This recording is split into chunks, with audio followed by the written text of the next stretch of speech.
The world is absolutely full of bacteria, viruses, fungi, parasites, all the little, creepy crawly things you can think of, including you. But the Chickenlandia way is not to be afraid of those things. What we do is we build resilience from inside so that our flocks can be more resistant to disease. So let's talk about it.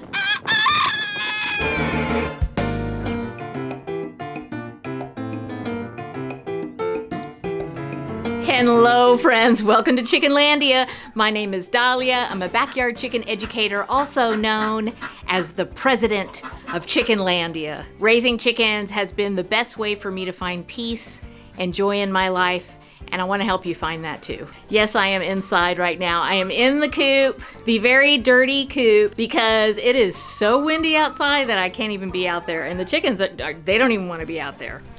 Monkey, where'd you go? That was Monkey.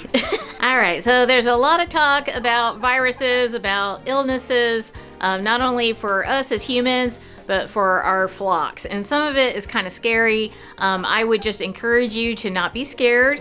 Get all the information and do the best you can, and that's all we can really do, and you're gonna be fine. Okay, as you can see in Chickenlandia, it is an enclosed run, meaning like it's safe from predators, hopefully.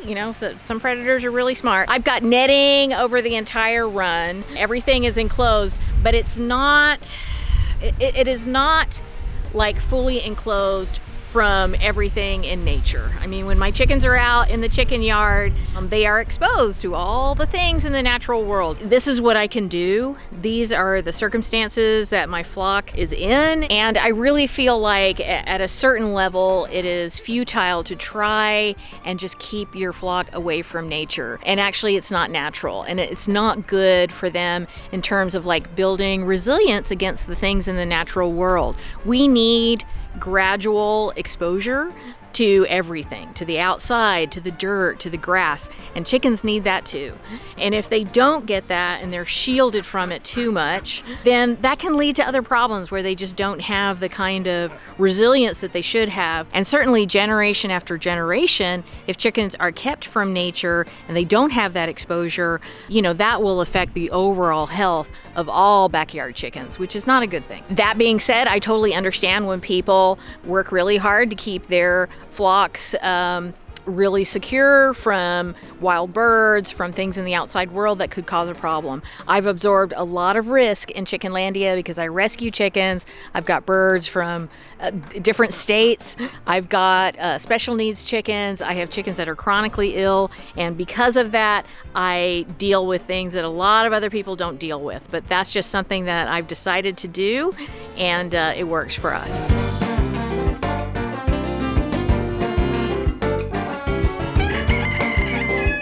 So regardless of your situation, it is always a good idea to, first of all, make sure your chickens have enough space, make sure you have good husbandry practices, because there's nothing that will replace that. Those are the most important things that you can do for the health of your chickens. The other thing you can do is you can give them some immune boosting things, like you can add a splash of apple cider vinegar to their water. You can give them some immune boosting herbs like oregano and thyme.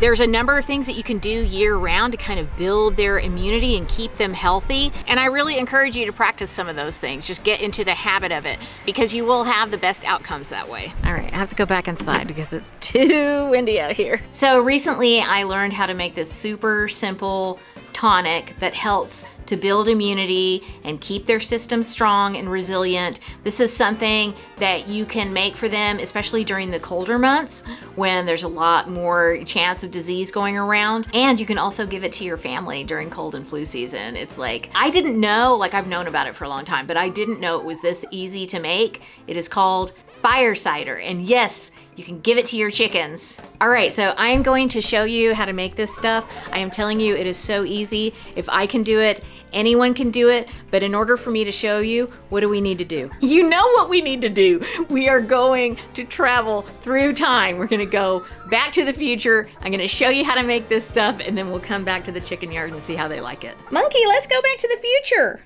Yeah, let's go back to the future.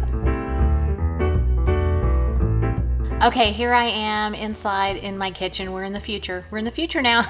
Okay, so before we get started, I want to show you what I am drinking. These are my Relight electrolytes. I get them from Redmond Real Salt. I absolutely love this. It is the watermelon kind, and you can also get like this tumbler thing on their website. Look, I'm not getting any younger, okay? I'm not a spring chicken anymore. I have to stay hydrated.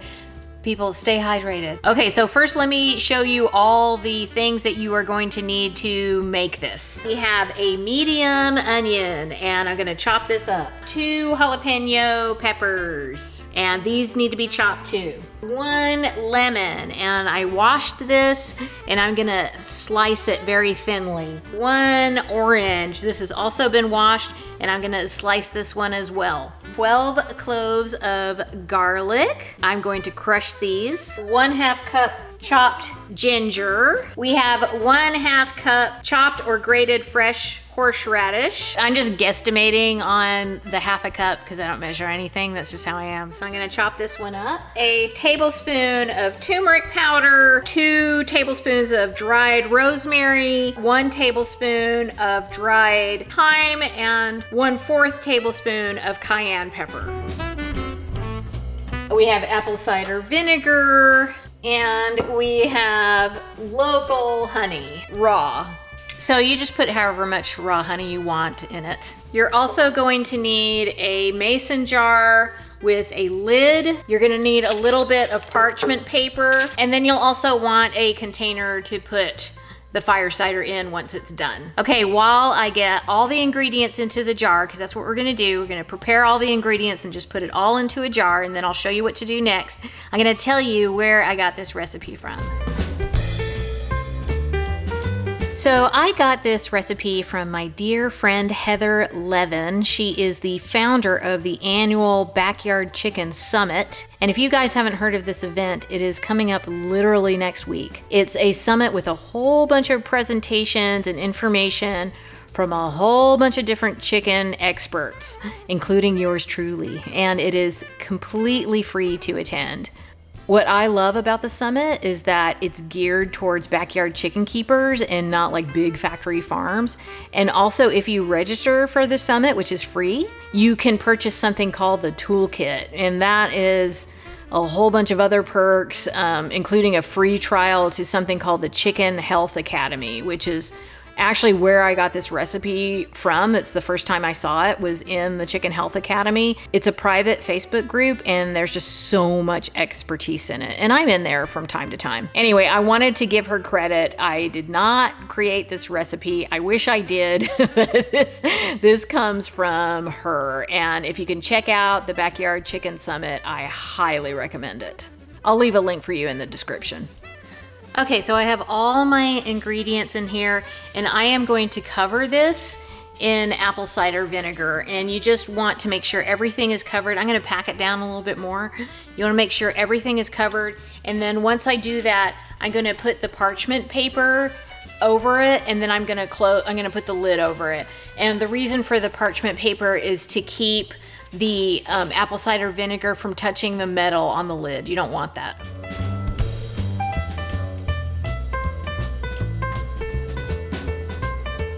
This is really packed, so I'm gonna let the apple cider vinegar keep seeping to the bottom of it so I can put a little bit more into it. But guess what?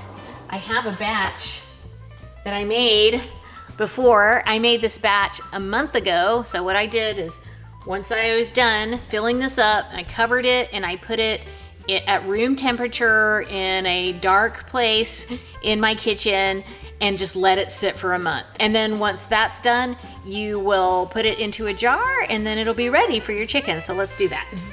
You need one of these too. You need like something to, because when you pour it out, you don't want all the ingredients to go into the jar. So you need one of these.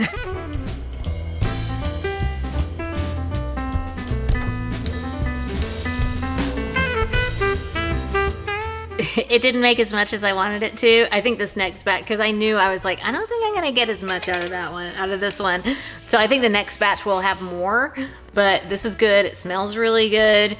And like I said, like this is great for your chickens, but you can use it for your family too. I actually really like to put this in soup. Like when I'm sick, I will put a tablespoon in some soup, and it is just so good. And it puts a little bit of heat in there, but it's great. I love it. So, all right, let's see how the chickens like this. We better go back to the past.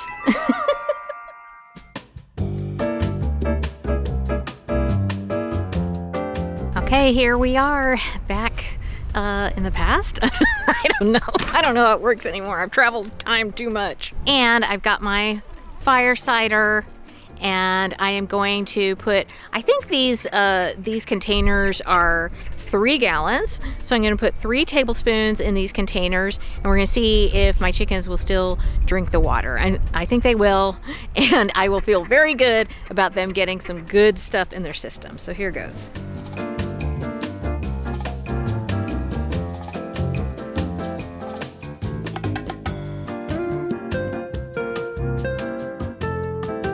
Hey, you guys gonna drink?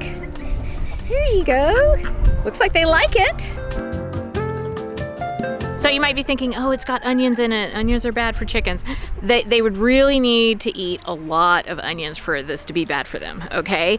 Some things can be medicinal in smaller quantities and not be good for you in a big quantity. But this small amount of onions is gonna be good for them to give them that nice boost. And the garlic too.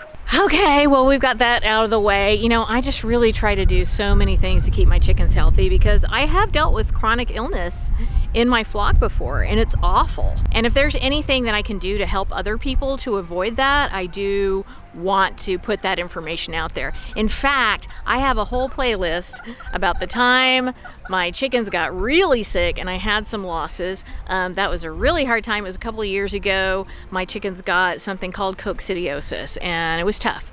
So I made a whole playlist about it. You can watch it, you can learn, you can understand how to prevent it and deal with it in your flock, and it's on the screen right now. It's 100% friendly, backyard chickens, education and entertainment, and I know you're gonna love it. Okay, monkey, where are you? I want some cuddles.